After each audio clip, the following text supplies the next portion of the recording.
Hey everyone, welcome back. It's the evening before technical drawing CSEC paper 2 and I felt like I could still share one more tip with you. So here goes.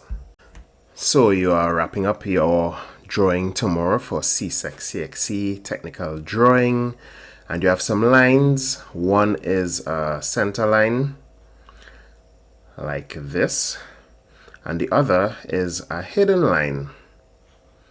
Right, but when you are finished with your drawing, you can't quite see the breaks in the center line or the hidden line, or they are very small. So this is how you fix that.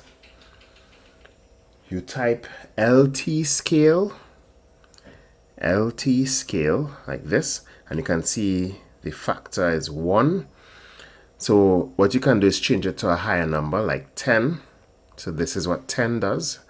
Immediately the breaks are much larger and way more visible.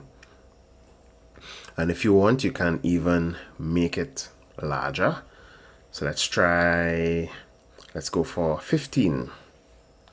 Alright, so 15 is too large for this length of center line, but you can see the hidden line. So let's go back to 7. Let's try 7.